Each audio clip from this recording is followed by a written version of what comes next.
Welcome back to Everything Whiskey. I'm Callum. I'm Sam. Today we're doing a showdown between Ardbeg 10 and Laphroaig 10.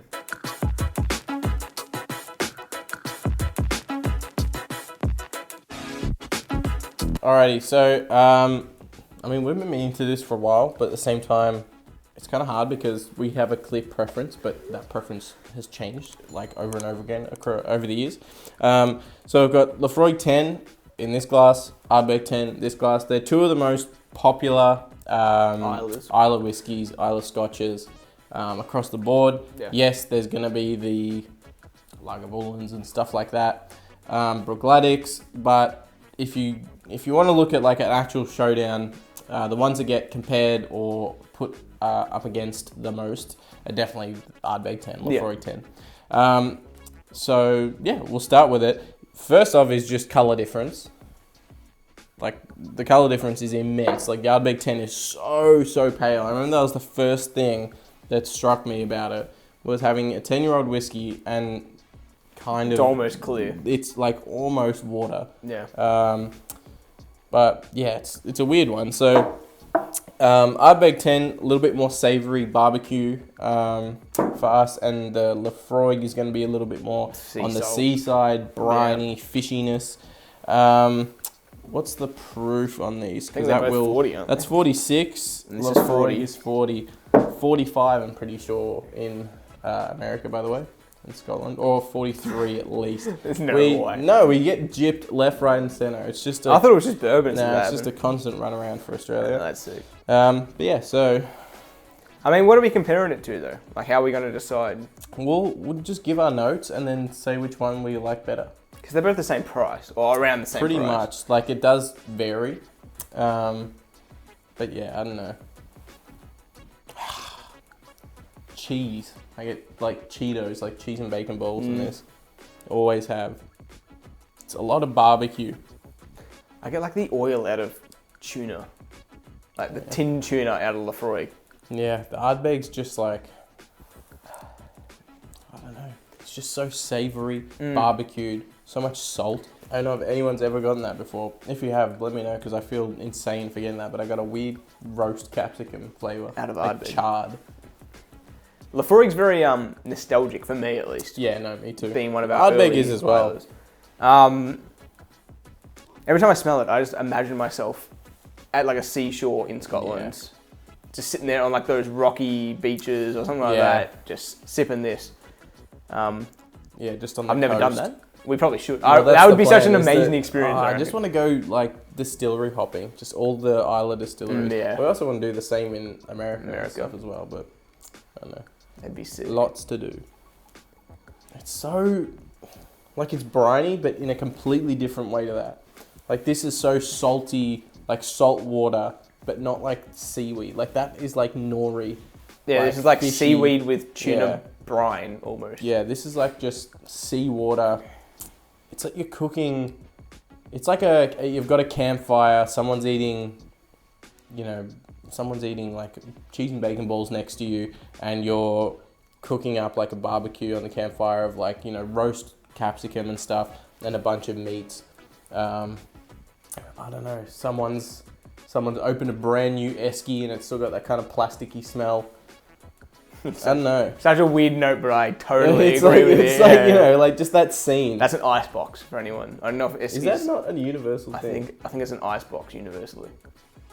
I thought it, yeah. Eskies the brand, but I think we just call them eskies. Everyone just calls, it's just what you put all your beers in and stuff to keep them cool. Yeah, that's damn good. Does Laphroaig still do those the branding things where it's like mermaid eating whatever it is? Yeah, they used to do off this a rusty cool spoon or they used to do a cool ad campaign. They still do that? Because those notes were very... They were good.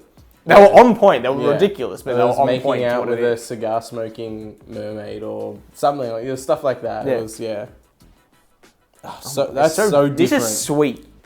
It's sweet smoke, whereas that is... This is like, there's no salt in this. Like, that is so salty smelling. Yeah. This is like, you're smelling a fresh tuna, like covered in olive oil. Yeah, it's so much more briny, the Laphroaig. I remember this being smokier. More fruity. I mean, the Ardbeg is smoky, don't get me wrong. But I remember it being more rich, more intense, the smoke.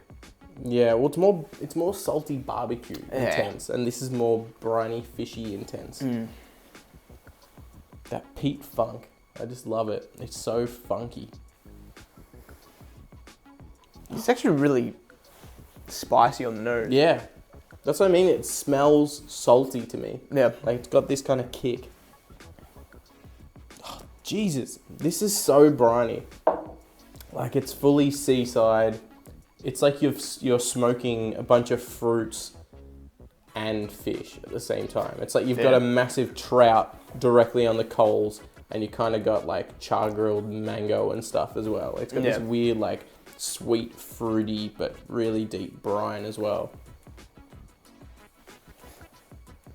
Whereas Ardbeg smells like a 40-year-old blue cheese with it's got rock salt next to it. Exactly. Yeah. It's more barbecue, salty, kind of like cheesy. I'm going to taste this.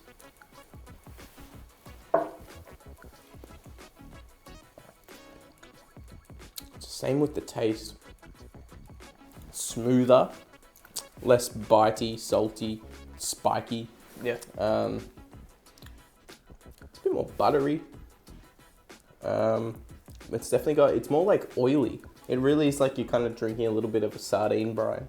Something. I don't know. Sounds appetizing. Sounds really really I don't know nice. if anyone who's not had Islay is going to listen to this and ever want to touch Islay. It sounds disgusting. It sounds awful, but when you have it, it's really good. The blue cheese on the Ardbeg kind of takes a backseat on the palate. It's more of that saltiness, that fruitiness, subtle peat. Yeah. Like an owl. More subtle, yeah. It is peat. I don't know. It's way too hard to explain. It's a spectrum thing. Like it is a peaty whiskey, but from what we're used to drinking, it's not all that peaty. When you're into like Octomores and that kind of stuff. Yeah, it depends what you're used to drinking and stuff like that. It smells like moss now. I get moss. I'm getting moss off this.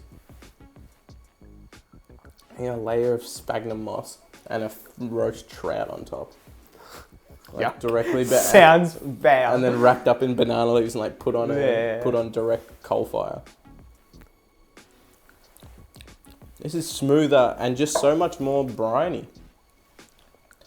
And honestly, I know this is a kick-off back-to-back versus episode, but they're so goddamn different.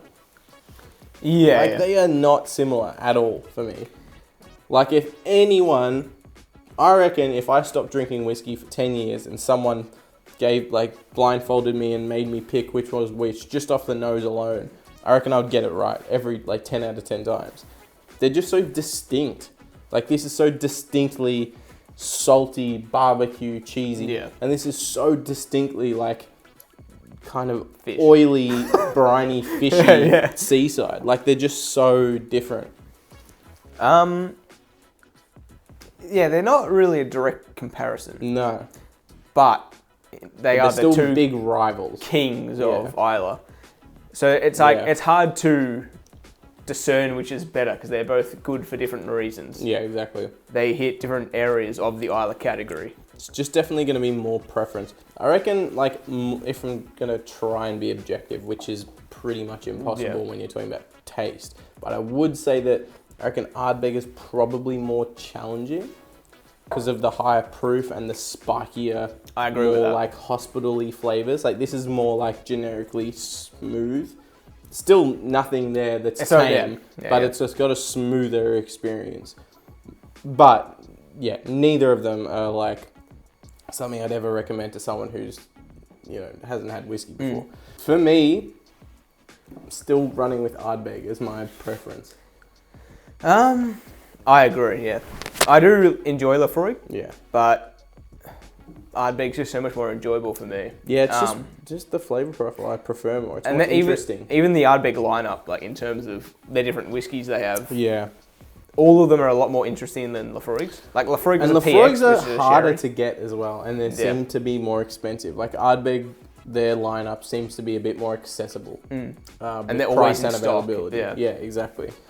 But I don't know. Let us know what you fall into because there is literal cults for both the Cult of Ardbeg and like the Laphroaig. And we ride right in the middle of that Venn diagram of Ardbeg, Laphroaig. We're Except right in the middle. I'm a little bit further on the Ardbeg team, but like we're definitely not like on one side or the other. I don't think we're on any team because it's like we just enjoy the category as a whole. Yeah, it's like true. If these were lined up next to and then we have Laphroaig, it's like I'd probably Port Charlotte heavily peated, and we also had it'd be impossible and 16 or like even Khalil or anything like that. It would be impossible to come up with the best because I just enjoy them all. Yeah, because they all do different things in the category. Exactly. Yeah, I don't know.